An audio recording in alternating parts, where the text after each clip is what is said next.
Good evening, everyone. I'd like to call the February 13th Planning Policy Commission meeting to order. It's currently 6:30 p.m. How's everybody been? Everybody have a good 2 weeks? Everybody surviving the snow? All right. Today's meeting is a hybrid meeting. The Planning Policy Commission is in person, but staff or members of the public may be attending virtually or in person. Stephen, do we have a quorum this evening? Chair Voice, you do have a quorum tonight. Okay. Start with a little bit of house cleaning. Our first item of business is to take action to approve the minutes for the January PPC meetings. Are there any corrections to the draft January 9th minutes provided in the agenda packet? Looking for our virtual vice chair? That's a negatory. Okay. Hearing none, those minutes are approved. Are there any corrections to the January 23rd minutes provided in the agenda packet? All right. Hearing none, those minutes are approved. We're going to move on now to public comment. And we don't have anyone in the room this evening, but I'm going to look towards Amanda. Do we have anyone that signed up virtually? No, no one is virtual at this moment. All right. Okay, well, we will skip that boilerplate and move on to our regular business. And our first item of regular business is to review the annual land use code clarifying updates. Kristen, who's also joining us virtually this evening, will be presenting on this topic. And Kristen is our principal planner. Yeah, Kristen, when you're ready, please. Okay. I don't think you can see me, but that's okay. Hi, Kristen Leeson. I'm a principal planner with CPD. And tonight, yes, we are going to talk about review and discuss the proposed Title 18 or Land Use Code clarifying amendments. So as most of you, doesn't want to work, there we go. As most of you may recall, we did a land use code update in 2023. And in an effort to, review for quality control and best practices, as all the planners go through the land use code and use it daily, we identify things that may not be right, or this could be better, or oops, this was left out of the code from the last code. It was left out of the update. And so we just have a rolling list of amendments that need to be made. So some of those are clarifying correction amendments, and the others are policy amendments, which are bigger questions. Those are going to come to you later. Tonight, we're talking just about the clarifying amendments. So our question for you tonight is, are the proposed amendments clear, or are additional changes needed to add clarity? I'm not going to go into detail on all these. Most of them are pretty straightforward, but I am going to skim through them so that we can, if it comes up, if you want to stop me and ask me about it, we can do that. So first of all, we added a use for a definition for temporary sign because it's in the code, but it's not defined. Second, for application review, we clarified that this section only applies to land use applications and not all applications that come in. We removed this reference to stormwater regulations because those are in Chapter 13 and don't apply here. They are not vested until so therefore we clarified what is vested with the land use permit approval. Multifamily zones and warehouses. So multifamily zones, we had multifamily high and multifamily medium were actually listed under commercial. So we shift those over under residential. And then warehouses were actually allowed under urban core, intensive commercial, and intensive commercial central Issaquah under the old code, but they were left off of the permitted uses table here, so we added those back in. Floor area ratio, there was some confusion with applicants about the difference between the base floor area ratio and maximum floor area ratio, so we added language to clarify that. Old Town multifamily density corrections, it was weirdly placed and the zones weren't quite lined up with the correct development regulations, so we just straightened that out. And for the next one, we just had to correct a reference to the correct place in the code regarding building to maximum height. For adult group homes and daycare centers, we require now that you provide a proof of a state license prior to issuance of a building permit or a license with a business license with the city. Landscape plans and permits. We have a whole section on landscape plans in the code, but nobody really knew when they were required. So we added thresholds to that section to say this is when a landscape plan is required. We also added it to the levels of review to show it's a level 1 review because it wasn't in there. And then there was language in there that repeated what was in the bond, and instead we just replaced that with what the bond is for to know that they're getting it. Landscape strip width dimensions were inconsistent with each other in 2 sections, so we made those consistent to be 5 feet in both.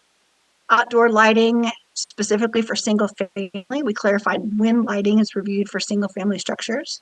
In the old town design standards, it used to say CBD or cultural and business district and multifamily, and it had a map representing what that covered. But without the map, it looked like multifamily applied to all of Old Town, but it's specifically MF, MOT, and MFHES.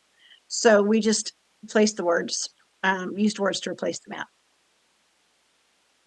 We're getting there. Central Issaquah overlay map, we replaced the map to reflect the boundaries that were amended in 2018. Talus Architectural Review Committee, got that backwards. Talus Architectural Review Committee, we added language to require that they make sure that their plans and permits are reviewed by the ARC before they get issued a permit in the city. Our list of names of plans that have to be reviewed under SEPA was incorrect. The names have changed, so we just changed those. And lastly, our critical area protection area language. When we were doing our High Point development agreement, we discovered that some of the model language didn't work with the city and that the level 4 boundary needed to be changed. So we adjusted those 2 things. So that's all I have. Whoops. Except the last slide that seemed to have disappeared. I'll tell you what it is. So our next steps for this is that this comes back to the Planning Policy Commission on February 27th for a public hearing, and then it goes to the Planning, Development, and Environmental Committee on April 1st, and then it goes back to Council for action on the 21st of April. And that's all I have. All right, well, thank you, Kristen. Commissioners, do we have any questions or comments regarding Kristen's presentation? Commissioner Kennedy, sure. Commissioner Kennedy. So Kristen, I guess just following up on my email about the lighting language, and I know this wasn't, my comment wasn't about language that's being proposed to be changed. It was within the section that there's some updates when I was reading through it, because some of the language was in the summary as well that didn't make sense to have the carve out in the paragraph at the top and then have that language as the first exception. What? Yes. where are we at with So that? it says that off the top of my head, and I could look at it, but it says that actually I will look. Well, I can anyway, read, it says do you want to read it? Sure, if you could read it, because I don't have it right in front of me. Okay, so in the lighting section under exemptions, the first paragraph says the following outdoor lighting is exempt from the standards outlined in this chapter, but may be subject to regulation under federal law, state law, or other chapters of the Issaquah Municipal Code. Makes sense. Here are the exceptions, except if they can't be because of other laws. And then the first bullet under the exemptions is lighting required by local, state, or federal rule, regulation, or law. It doesn't make sense to be on the list of exemptions. So I'm just wondering how we fix that. Well, so Steven and I looked at that, and I don't know why we didn't notice it before, but we looked at it and yeah, that's really weird. But what it is, and maybe we can word it better, and if you all have ideas, let us know. But it's saying that the lighting that we require, that the city requires, they have to meet other regulations. I should be looking at it. But you have that weird situation sometimes in which, say, maybe at an arena or maybe at a school, some special kind of emergency lighting is required that typically we wouldn't want in the city, but the state requires it as a health thing. So then it has to be put in because there are codes that supersede ours. You know, so maybe Right. the Puget Sound Energy has something that they require that we typically wouldn't, or we wouldn't want it, but they go, no, no, no, you have to have it. So there are things that supersede us, and it is weird language, or it's worded oddly. So if you all have suggestions, we would love to hear them. Well, it's not really odd language. It's odd that it's in there twice. The way it's Twice. set up makes it look like, because it looks like the bullets are supposed to all be the exemptions. I mean, we've already done the carve out in the paragraph at the top. And then we've said, here are the exemptions, and put in language that is that same carve out, lighting required by local, state, or federal. That is the carve out. It can't be exempt if So something supersedes it, which it says in that paragraph at the top. So we could either take the language out of the paragraph at the top or take the bullet out. And you're still saying, these are the exemptions unless they're superseded by other regulations. Okay, and I think that's the thing, is that it doesn't say unless they're superseded by other regulations. So that may be our Well, maybe that's what we need to fix right say. there. Yeah, yeah. So that's a good idea, and we will look at that and see what we can do, because I like the wording right there. Okay. Anyway, it just didn't read correctly. No, that's great. Great catch, Commissioner Kennedy. Commissioner Krass. I wasn't first this time. So, so I think, yeah, that was hiding the lead, they would say. So I think that summed it up well. So I went through the packet, and there's a bunch of things about landscape. I'm not sure if we're going to talk more about that or if this is the section. I guess my main question is some clarity around, is any of this new, or are there any new requirements when it comes to needing permits for landscaping that are being introduced as part of this, or is this all exactly what it was before and just cleaning up language? It's what it was before, with the bonding, like I said, in that bonding language, it didn't say that bonds are required and when. Said essentially it was saying repeating the language that's in the bonds. So we updated that to say what the bond is for, and then and how it applies.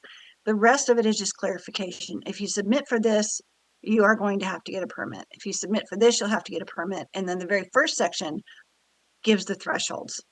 Because like I said, we had all these requirements for landscape plans, but no idea when we were supposed to require people to do them. So now that's there. Okay, so I'm just looking at my notes. I didn't bring my computer, but especially when it comes to like single family. So there's no new requirements on single family dwellings that needing to get landscape plans. I'm just trying to understand the things that are, new requirements have a lot of interest from people to understand that. So I just want to just get clarity on that.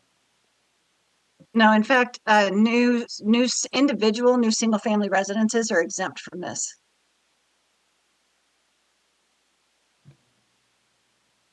Great clarification, Commissioner Krass. Definitely want to make sure everybody gets a chance. Commissioner Zakharoff, anything? Okay. Any comments from anyone? This looks relatively straightforward to me.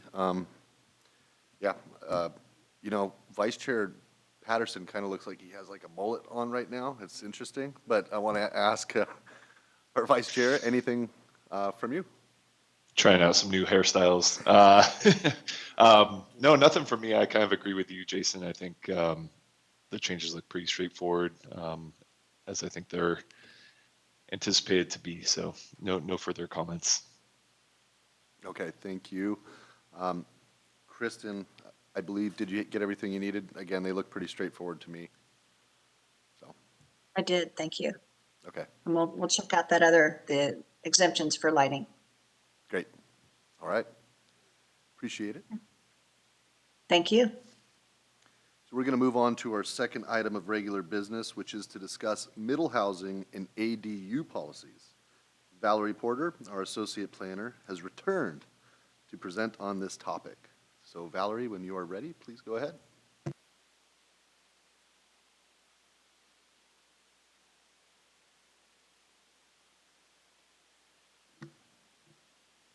Thank you, Chair Voice. Good evening, everyone. All right, so tonight I have two policy questions for you all. The first one is related to lot density. Should lot density be increased beyond the state's requirement of 2 dwelling units on one lot, or allow 4 dwelling units on one lot without the affordable housing requirement? The second question is related to ADU size, and that should the maximum size of 80 accessory dwelling units be increased from 1,000 square feet to 1,250 square feet. So the first question, so state legislation outlines lot densities under House Bill 1110, and it's based off the city's population. Issaquah falls into Tier 2, and so we are required to allow a residential lot to construct 2 units on one lot, 4 units on one lot if that lot is within quarter-mile walking distance of a major transit stop, and allow 4 dwelling units on one lot if 1 unit will be set aside for affordable housing. The state legislation also requires that the city allows 6 of the 9 middle housing types to achieve lot density. And here on the screen, I'm showing the preliminary building types that we've selected to achieve this. So that's the duplex, triplex, fourplex, townhomes, stacked flats, and cottage homes. So here I'm showing a map of the major transit stops.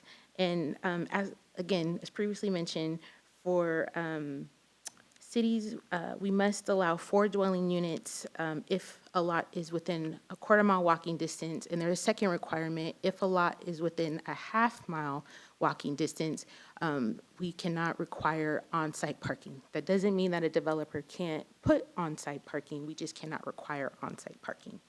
And so this map is probably, if you guys remember, has changed slightly, and that's partly because there are additional stops on this map. And the reason for that is because of how the city or the state is defining major transit stops. The state defines all stops along a Sound Transit bus route as a major transit stop. And so therefore, all stops along routes 554 and 556 must comply with this requirement. The administration does not agree with how the state is defining major transit stops because it has a very big impact. We're basically being required to treat, a bus stop like a transit center or a light rail stop. And so, and we're having to allow for greater density in areas where we weren't planning to have that density.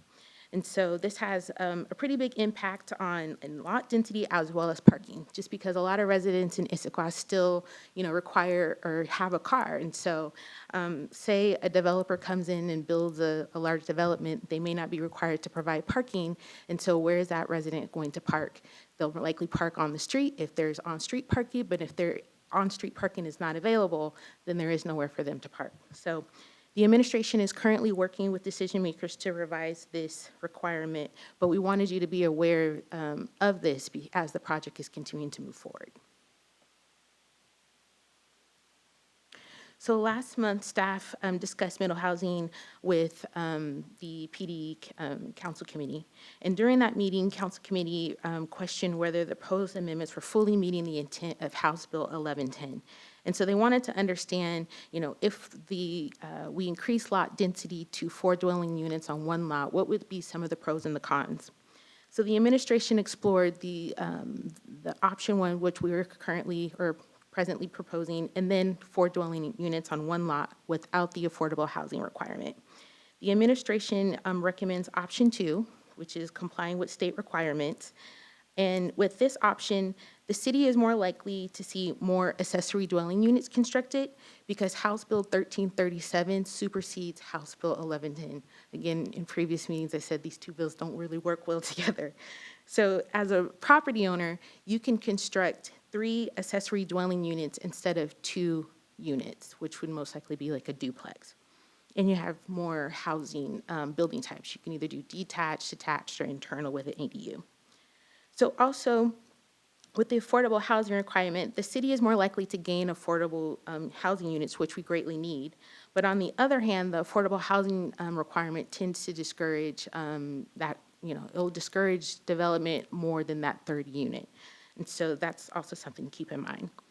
So with option 2, property owners would be outright allowed to construct 4 dwelling units on one lot without having to provide an affordable unit.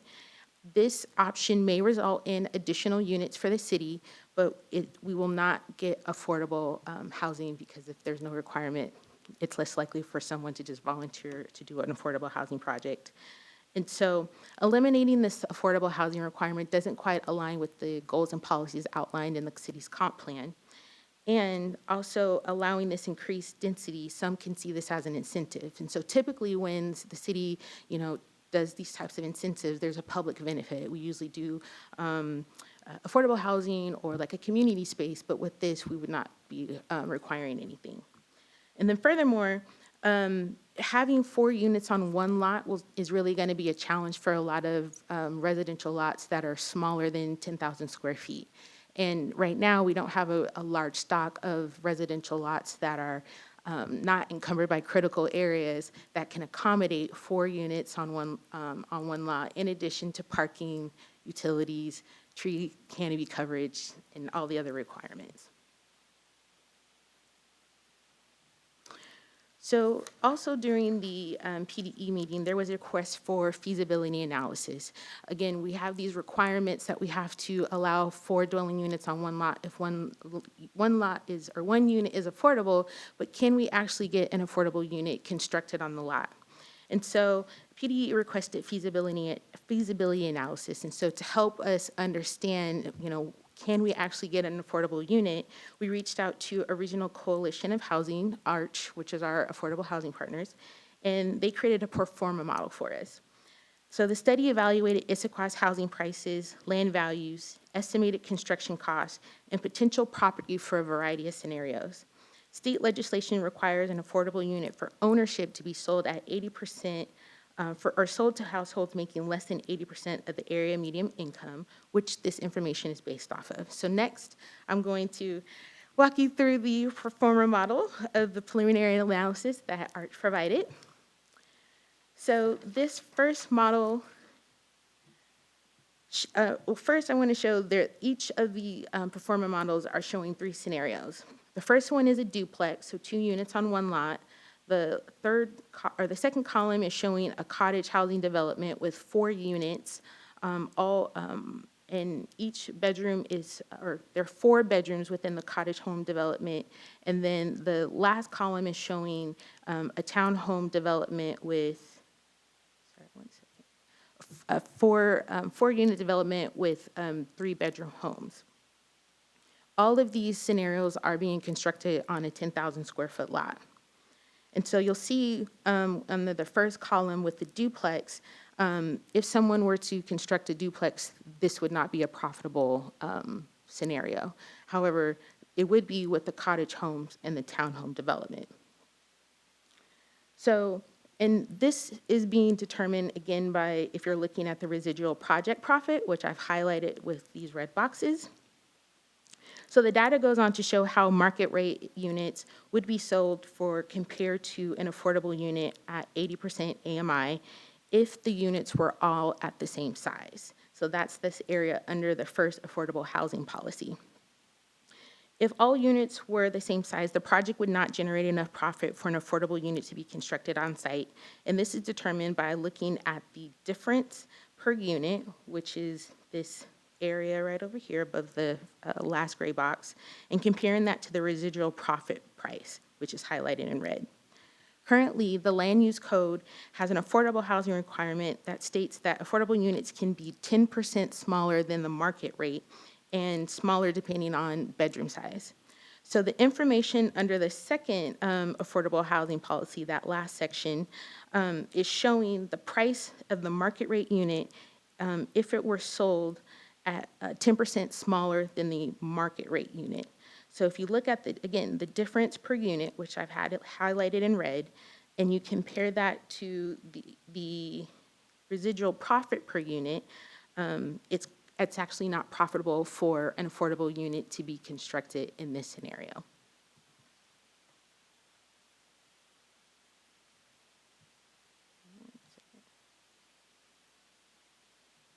There we go. Okay. So this next slide is showing the same data, but with a 20% unit reduction for the affordable unit. So again, if we're looking at that last section, the situation could result in an affordable unit with the cottage home development. Again, this is determined by looking at the difference per unit line, which I've highlighted, and comparing that to the residual profit per unit, which is lower. So because that number is lower, then we'll most likely get an affordable unit. All right, and here is the third situation. So this data is showing a 37% reduction for the affordable unit. And with this situation, both the cottage homes and the townhome developments would be able to get an affordable unit constructed on site if the lots were less than 10%. So again, they would have to be at least 37% for the units to be constructed on site. So before I move on, I want to make sure we understood that. Are there any questions? So, thanks for the math camp. When you look at the or the price per square foot, did you keep it linear when you went to a smaller unit, or did you increase the cost per square foot when you go to a smaller unit? Because if you take out 37% size of the unit, the cost per square foot will most likely go up instead of being linear. I do not believe so. I think what we did, we just compared that 10% to the previous 80%. So all the other information to get to the market rate number stays the same. So this is very preliminary, high-level data. I mean, I could take I'll use an example of scenario, I've got the wrong glasses here. Scenario, the middle one. Right. So you went from 1,750 square feet. Correct. For a market price of $1,069,000. So you have to figure out what the cost per square foot is versus if you did the 1,103 square feet to the market value of 6. I was just curious if that was kept linear or if you made, because you build houses. When you go to a smaller unit, your price per foot is going to be more expensive because you have less to amortize it across. Yes. All right, I'm going to move on. Yes? Okay. Please. All right. So the key takeaways with this analysis is that it's likely for an affordable unit to be constructed on site if the lot is smaller than the market rate unit. And then the second takeaway is that constructing more units on a larger lot has the potential to be more profitable. So again, previously I mentioned a code requirement, and so this is that code requirement that's showing, this is the code requirement that we require for bedroom sizes for affordable units. The Performa model analyzed a cottage housing development with 4-bedroom units.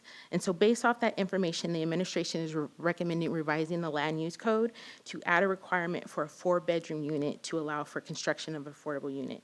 So if this requirement were not to be added to the code, and if, say, someone came in with a project, an affordable housing project, and one of the units was 4 bedrooms, and it didn't meet one of these size requirements, we would tell them that they had to then meet the 10% requirement. And then, again, the Performa model shows that that is less likely to occur. So staff is proposing, or the administration is proposing, adding a size requirement for a 4-bedroom unit. And so we wanted to present this to see if if you guys agree with this proposed change. Commissioner Krass? I'm sorry, I can't resist. I don't know if I've ever seen a 1,200 square foot 4-bedroom place. And is that even a feasible thing to have? I mean, It could be. like if I looked on Zillow, would I see any? in King County. You probably, Would not. it's, maybe not, maybe, but. So I just we- wonder whether that's realistic. My point, the reason why is are those, sure, it's nice, but is it a realistic thing to be able to do? Because then with 4 bedrooms, you're going to have most likely not 1 bathroom. You at least have to have 2 bathrooms for something like that. Right, so if it's realistic or not, we don't know. I mean, it's going to depend over time, but we feel like having a requirement to give someone the option is better than not having the requirement, because we want to be able to try to get an affordable unit. And how'd you get to 12? What was the driver for 1,200 besides keeping them 6, 8, 1? It was so again, for the cottage homes, right now at 80%, you can see that the reduced size is 1,400 square feet. And so if you go down, I'm going to do a quick little switch. This is the 37 and this is 1,100. So I hear what you're saying. So we did work with Arch, and these are the numbers that they're proposing or that they're recommending. I'd recommend we push back and have them show us an example of one that exists and see if that's even a livable thing, because I think it could be something that, they could put on paper, but it's not a realistic. Okay. So Stephen Badua, Assistant Planning Director, I present you my house is large enough to have 4 bedrooms, 1 3/4 bathrooms, and it's tight, but it's workable. And how many square feet is it? It's 1280. Okay, well, it's more than 1,103, so, Yes. okay. Well, congrats.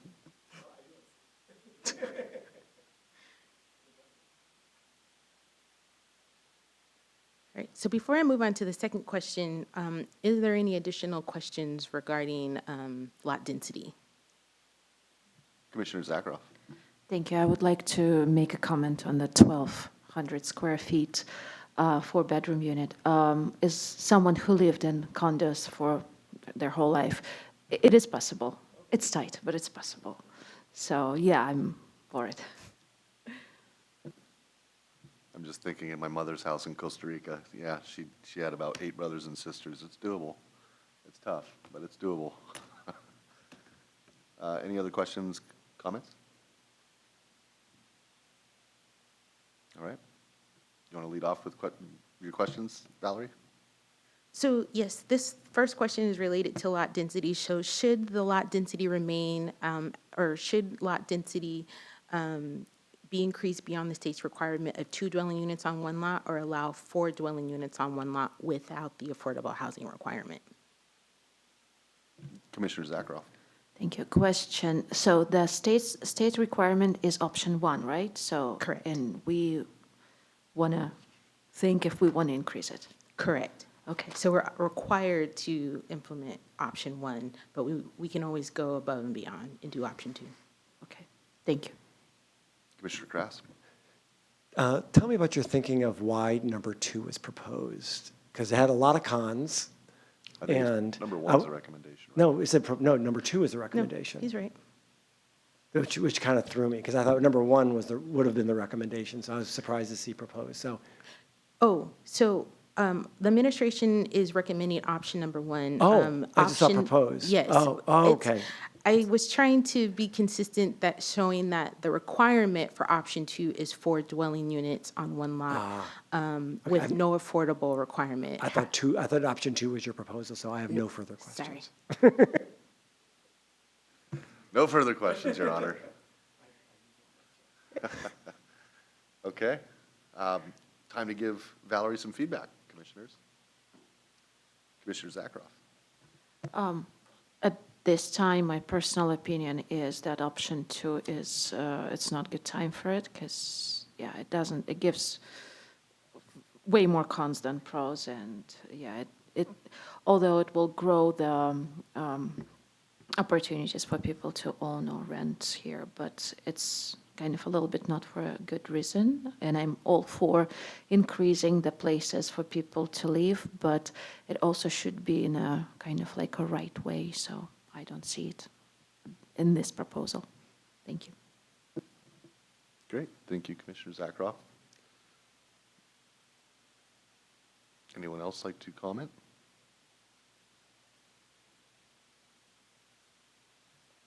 just want to make sure I don't step on anyone. Yeah, I would agree that option one seems the more viable one, especially after you mentioned the transit issue, which still sounds like the city is working out with power brokers from Olympia or wherever they are, whoever is King County, Olympia.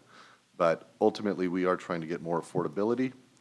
And option two does not only do that, but as a group that worked so hard on that comprehensive plan, I'd like to stick with what we did. But no, that's the big one for me is, again, we're trying to get more affordability. We can always bump it up. So I think, like I said, let's see what happens with let's first see what happens with the requirement. Again, if it catches on and we see something we like, we can always go up. Did I see a Simpson hand? Vice Chair? You, thanks, Chair Voice. Yeah, Vice Chair Patterson. I was going to state something, but I think you were so eloquent in how you stated it. I fully agree. I think option one is the right way to go here. I will add, as the city is pushing back on the sound transit topic, that 556 bus only runs from like 6 a.m. to 9 a.m. and then like 3 to 6 p.m. So I feel like if you're calling something a major transit stop, people should be able to rely on it, for all of their needs throughout the day. So just kind of adding my 2 cents to your arsenal as you push back on that requirement. That is a great point, Vice Chair. Yes. That is odd that they would consider that part of a transit center. Anyone else? Question one? Okay. I think that takes care of our first part. And we'll move on to Yes. number two. Thank you. Okay, so the second question is, should the maximum size for the accessory dwelling unit be increased from 1,000 square feet to 1,250 square feet? So during the January PD meeting, there was a request to explore increasing the size of ADUs. So an ADU is meant to be a small supplementary unit to the primary unit and provide independent living. Currently, the land use code states that ADUs cannot be more than 1,000 square feet in size, and 1,000 square feet is comparable to a two-bedroom apartment. And so to try to understand, the size and what you get for, 1,000 or 1,250, I thought it would be a good idea for us to look at apartment layouts. And I've chose apartment layouts because they're comparable to ADU layouts. So this first layout is showing a three-bedroom, two-bath that was constructed in the Discovery Heights development, which I believe is in the Highlands. And so it's a little bit under 1,300 square feet. And you can see you get three bedrooms. The sizes range, from 146, 66 to 261 square feet. And you also get two bath, a living, and a kitchen. So this unit is a little bit over 1,000 square feet, which is close to the size requirement that we currently require. And this is located in the Revel Issaquah, and this is the development over off Newport Way. And so again, you get two bedrooms, two bath, a living room area, and also a kitchen. This next unit is a little bit smaller. Again, it's a two-bedroom, one bath, and it's 866 square feet. Again, you also get one bath, a living, and a kitchen space. And then this last unit is also in Revel Issaquah, which is a one bed, one bath, and it's a little bit over 800 square feet. Also, you get a living area and a kitchen with this space. And so if we were to look at the ADU size, the administration recommends keeping the 1,000 square foot requirement. If ADU sizes were to be increased, it could open up, housing options for a larger demographic, possibly a small family. But also increasing the size would encourage the construction of ADUs. But on the other hand, increasing the size also starts to blur the line between what's a primary unit and what's an accessory dwelling unit. And then we could get to the point where we're seeing, developers claiming or building primary units and claiming them as accessory dwelling units to try to avoid impact fees or getting lesser utility bills or prices for infrastructure. And so that's something to keep in mind. And then also, it's also good to understand what are other cities doing. So when looking at these numbers, I think it's good to keep in mind that all cities are trying to update their codes to address House Bill 1337 as well as House Bill 1110. So these numbers are subject to change. So I've outlined them so they're, the cities are identified by the tiers that they fall in. Again, Issaquah is a tier 2 city. And so if you're looking at, all the cities, Issaquah is kind of in the middle of the road. We're not the lowest, which is Linwood at 800 square feet, but we're not the highest, which is Redmond at 1,500 square feet. So right now we're in the middle. So those are my questions. And at this time, I'll take additional questions related to the second question, if you like. All right, thank you, Valerie. Commissioner Zakroff. Thank you. Can we go back a couple slides? No, with the cities. When you mentioned that people can use it as, they can claim that their, what is it, basic unit is the ADU unit to avoid? So if we're allowing increased density on a lot, say someone wants to build, their lot density is 4, but they only want to build 3, they can do a triplex, or they could build a triplex and say that it's a primary unit with 2 attached accessory dwelling units. So when you think about that scenario, what's the difference between a triplex and a primary unit and 2 ADUs? It's going to be the size. Okay, but there is this thing with, let's say Redmond, it's 1,500 square feet or 50% of the primary home.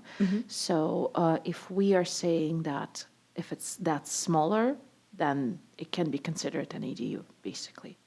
If Right? we were to apply that requirement, Yeah. yes, so it would have to be 15 square foot or 50%, and that 50% would have to be lower than the 1,500. Yeah, so let's say if we're growing the size to what, 1250? 1,250. Then the primary unit should be at least 2,500? Well, yes, so right now we don't have a requirement for the primary unit compared to the ADU. We just have an ADU. But to try to address this issue, the administration is proposing to have the primary unit 25% greater than the accessory dwelling unit. Okay, so, well, yeah, it's 25 proposed, and what we see here is 50 or 40%, so I think it might kind of like if somebody's building a triplex, and they have 1 unit is primary unit, is big one, and 2 units that are smaller, like why not calling them ADUs? They're much smaller, and they can be 1250 then, to me.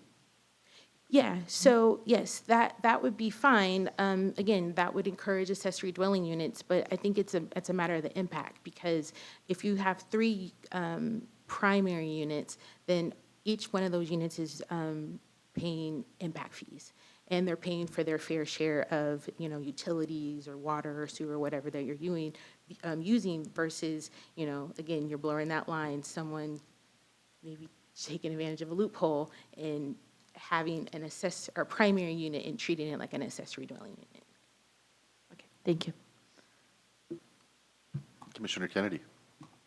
So what I'm hearing is that we need potentially a definition of primary unit and accessory dwelling unit, because the argument is we don't want to make the ADUs too big, because someone might just consider that the primary, get around fees.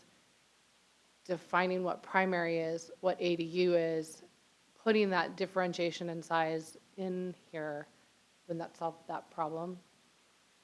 So we do have a definition for accessory dwelling unit. We don't have one for a primary unit, but it would help, but it might not solve the problem. So it's hard to say what will solve the problem, just because, again, when you have more units on a lot, the units tend to get a little bit smaller. So it's hard. It's kind of, you have to look at it, look at every scenario. So question, I don't have ADU definition in front of me. Is there somewhere in it that says it's an accessory to a unit that's already there, or Yes. to a larger unit? Yes, but the state is starting again to blur that line. So they are considering allowing accessory dwelling unit to be on its own lot. And with these requirements, you can sell an ADU, even though you still own the lot. Which is interesting because then it makes it no longer an accessory. It makes it independent. I agree.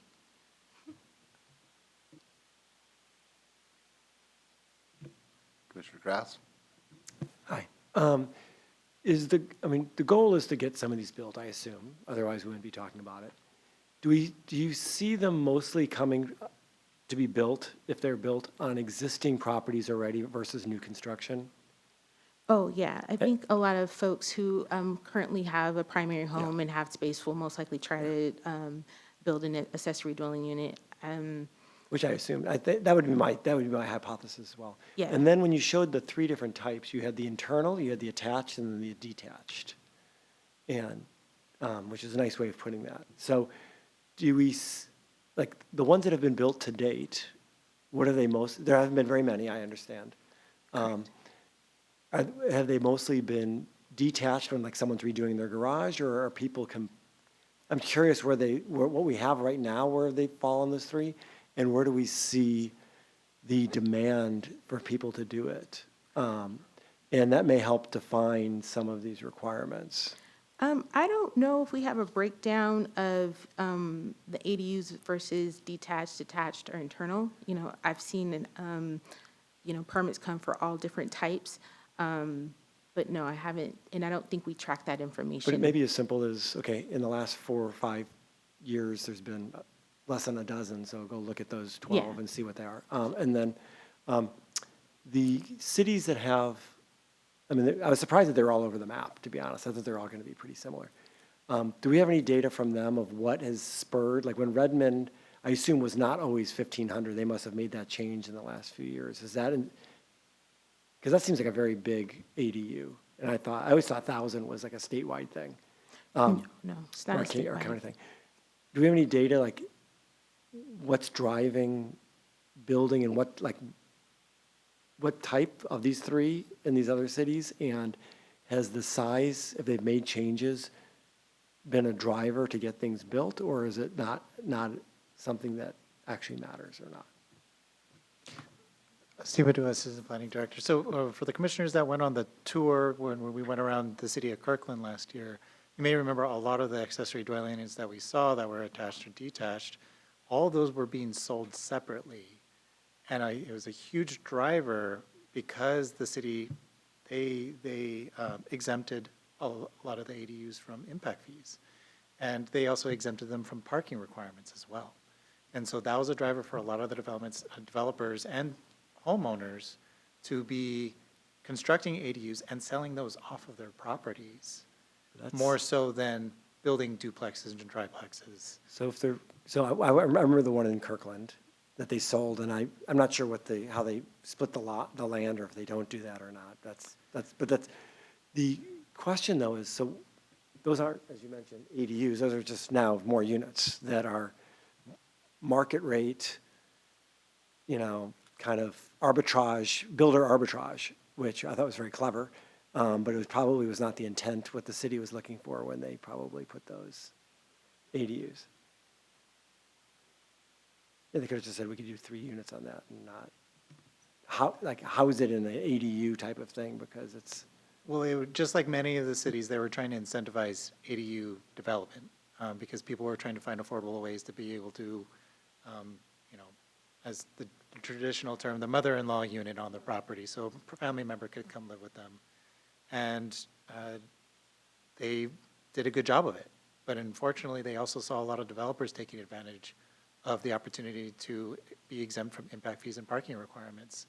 And they found a lot of those developments. And you only saw a couple of examples, but the city of Kirkland is keeping record of lots of developments. And so they're now revisiting a lot of those policies because it's not getting what they originally intended it to be. So that was my next question, is like, after they've done that and people have kind of played the system on that, are they were they not, I assume they weren't happy with that was the outcome of, and you said they're gonna relook at what they're going to call ADUs in the future, or are they just saying this is the way it is? I think a lot of the cities are having to revisit their policies around accessory dwelling units just with the middle housing requirement changes. I don't know which direction they're going. I haven't been following the latest on how each of the cities are approaching, but I know the city staff weren't happy with the amount of sales of ADUs versus people just trying to add another unit for family members or finding an affordable unit to use for maybe additional income on their property.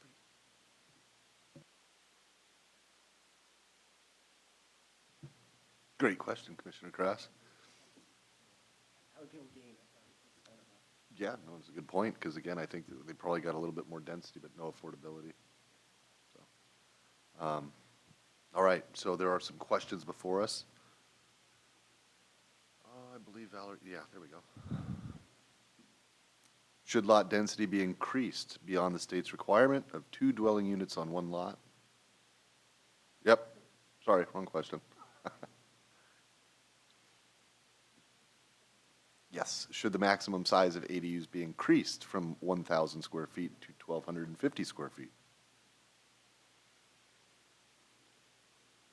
Commissioner Zakroff. To my opinion, at this point, it's a no and no. Okay, great, thank you. Commissioner Zakroff's been batting lead. Who wants to go next? Commissioner Krass. So I agree. I think keeping it at 1,000, unless there's data that says, wow, if you went to 1,250, this would really open up for people to do this. But because it's not really builders, it's people on their existing properties, it's just going to cost them more. It's not going to, so I don't see, if you made it to 1,250, you're going to have homeowners flocking to build ADUs now necessarily, any more than they would be if it was at 1,000. So I would say, why change it? I would keep it at 1,000. Thank you. Commissioner Kennedy, Vice Chair Patterson. Commissioner I'm Kennedy. on board with both of them, as I think sticking with the state requirement of 2 makes sense.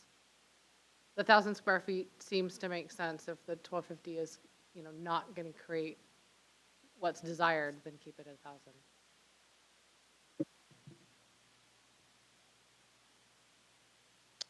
Yeah, I agree with that assessment. I think that keeping it at 1,000 square feet helps keep that barrier of entry for either home ownership or even just market rate rental a little bit lower than if it was at 1,250 square feet. So even though it's not technically affordable housing, it is a lower barrier of entry for market rate housing. And hopefully with that size, more people would be able to fit those into their existing lots. So yeah, in agreement with both of these of the 2 dwelling units and then the 1,000 square feet.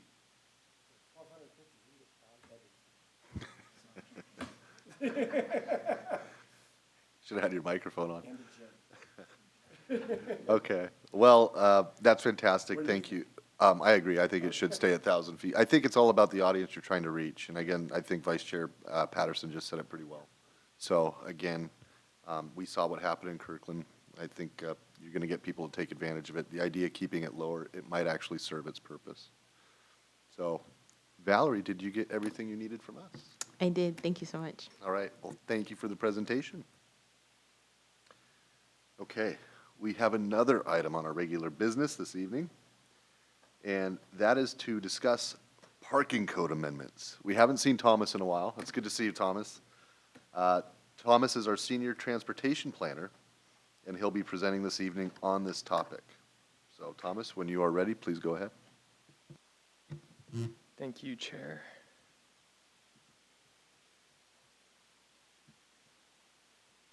Great, good evening. Thanks for having me here tonight. Tonight I'll be talking about updates to the parking code. And really we're just trying to comply with state law.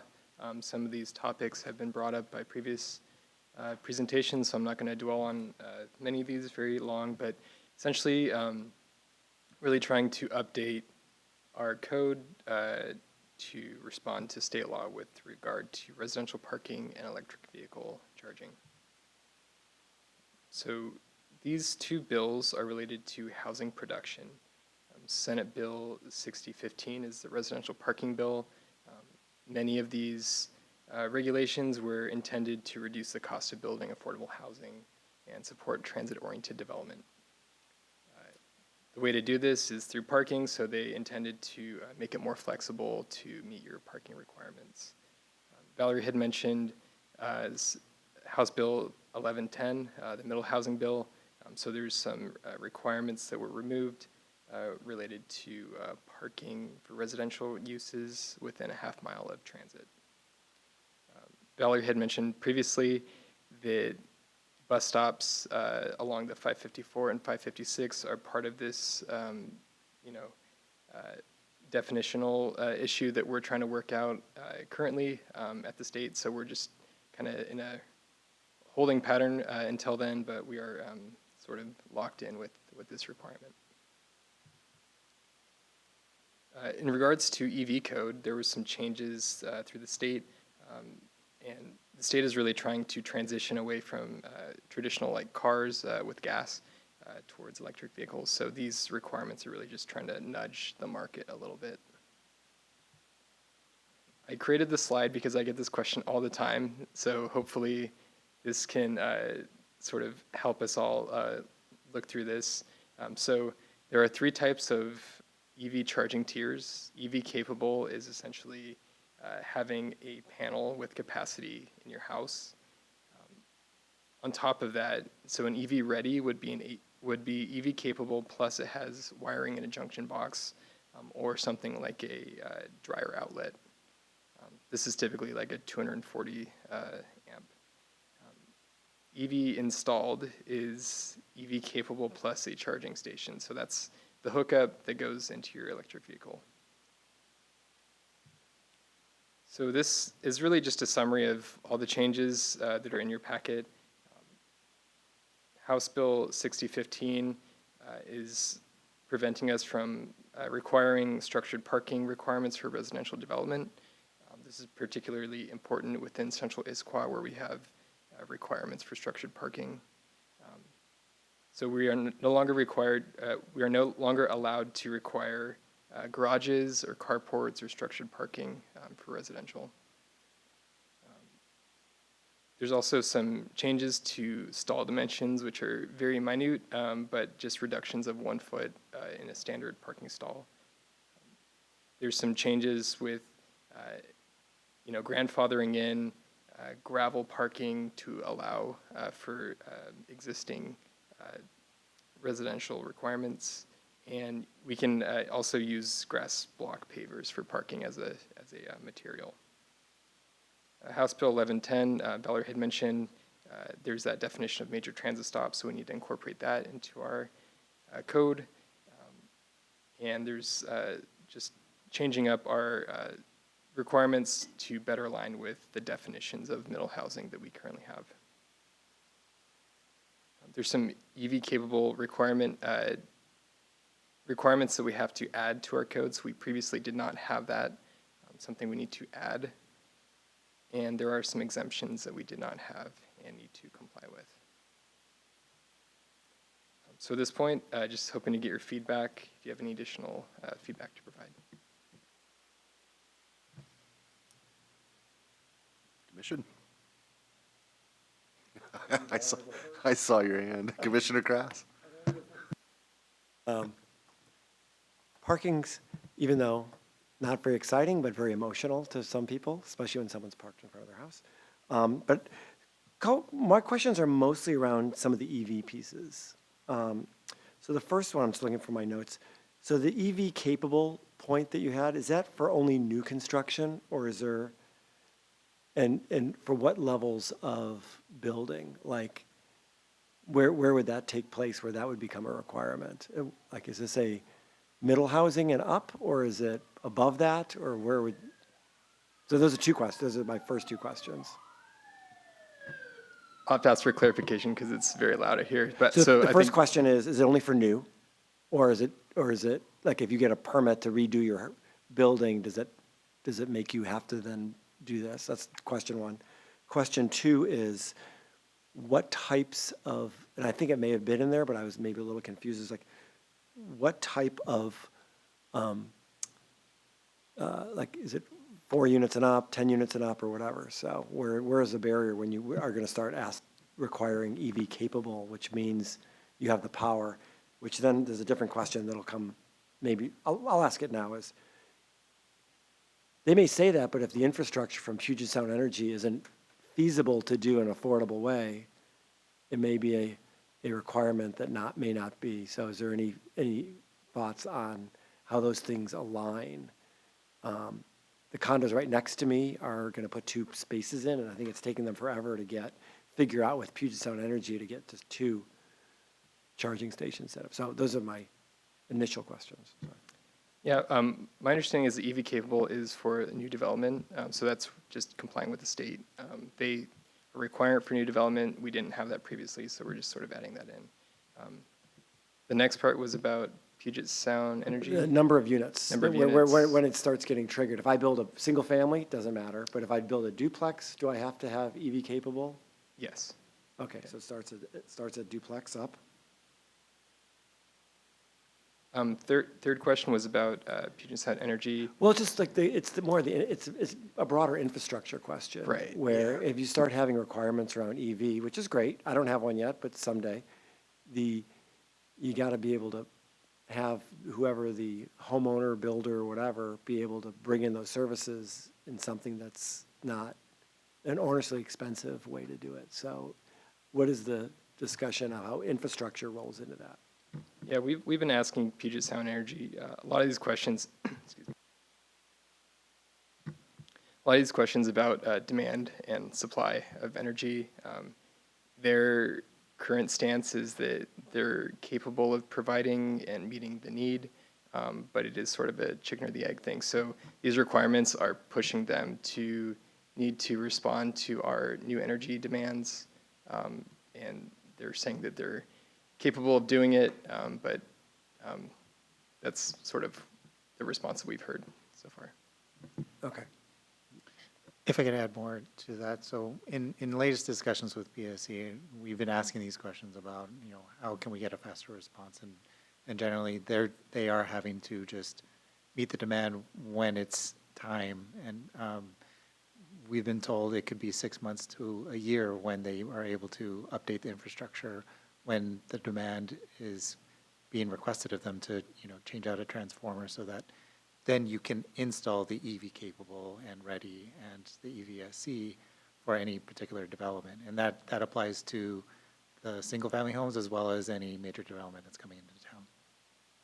I mean, single family, though, if I have a 200 amp panel, I could probably make it work. But if I have to do a bunch of units, they may have to bring more power than what they normally would have in that development. And if it costs a builder hundreds of thousands of dollars to bring in power, and then they won't build. Then something, I guess the point I was trying to get to is, do you foresee this ever becoming an issue with this requirement that will stall people building because of this requirement? Or is this? It's hard to say if it'll stall development, but it's definitely delaying people being able to hook up at their houses now for some of the newer major developments.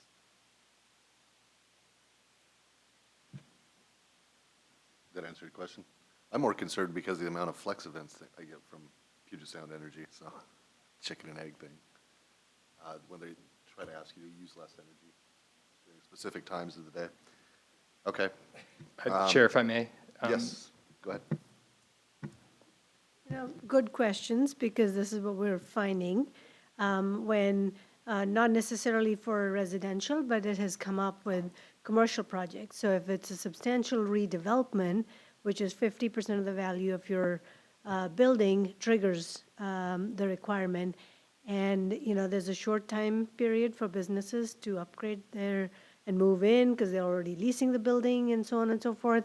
But they're at the mercy of, a utility company to provide the upgrade, and their workload, their capacity to approve itself is about 6 months out.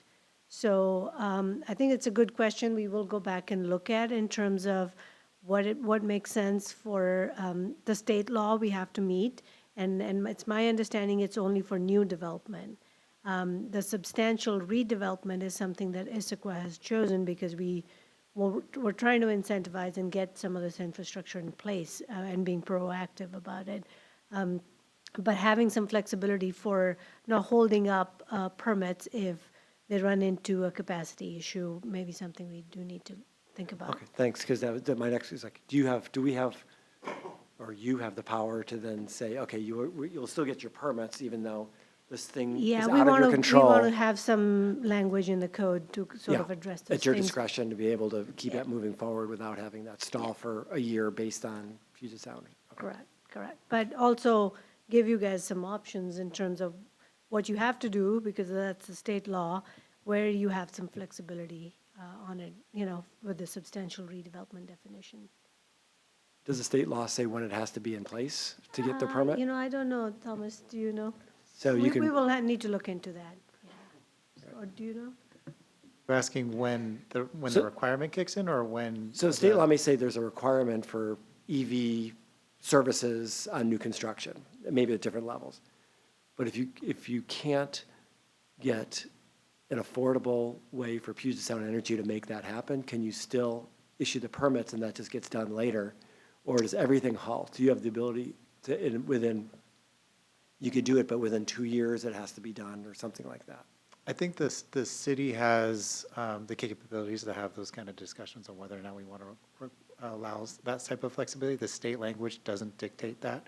It's just more of, with any new development, you are required to put this infrastructure in place. Yeah, and we don't anticipate with new development, because they'll have the lead time, they're already planning, they're already trying to get their electricity, that may be an issue for new development. But what we anticipate is with substantial redevelopment, that could be a potential issue because they're dealing with existing infrastructure.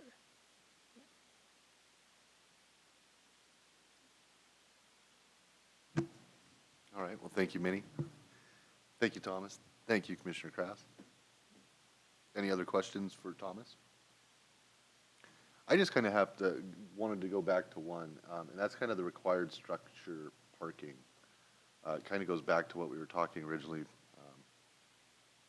Kristen or Valerie, but, so because we really can't dig under, we can't do anything underneath, especially in our residential areas because of the water table, which, again, I guess they're getting rid of more parking requirements to build the density. Where do they expect these cars to go? It's a great question. They haven't answered that, but feasibly, if we still have those parking requirements, they would have to build out.